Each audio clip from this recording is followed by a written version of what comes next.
Assalomu alaykum do'stlar.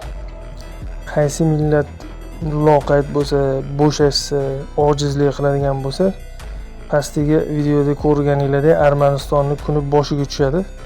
Ko'rib turganinglardek G'alaba bayramini Armanistonda albatta bu G'alaba bayrami deyiladi. O'sha G'alaba bayramida faqat Rossiyani bayrog'ini ko'rishingiz mumkin. Armanistonning bayrog'i bilan yonma-yon ketyapti.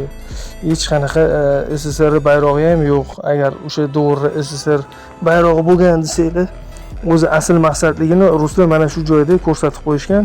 Maqsad hech qanaqa g'alaba emas, maqsad rus imperiyachilarini Arman yerlari, sobiq ittifoqdagi har bir davlatning yerini rus imperialistlarini yeri deyish maqsad o'zi aslida.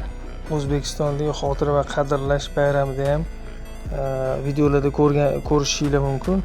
Bir qancha rus imperiyachilari, rus ayg'oqchilari, rus parast insonlar va rus millatiga tegishli insonlar O'zbekiston bayrog'ini ko'tarib chiqqan yoshlarimizga qarshiliklar bildirib, haqorat qilib, norozichiligini bildirib, baqirib, so'kib yoki qizil bayroqni ko'tarib chiqqanini ko'rishingiz mumkin.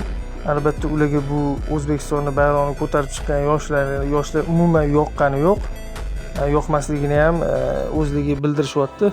Albatta bizning yoshlarimiz faollik ko'rsatib, bularni katyushasini ovozini o'chirishdi degan umiddaman va doim mana shunaqa faol bo'lib, vatanparvarlikni doim olg'a surib yurishimiz kerak. Bo'lmasam Armanistonga o'xshab mana bunaqa holatga kelib qolmasligimiz uchun.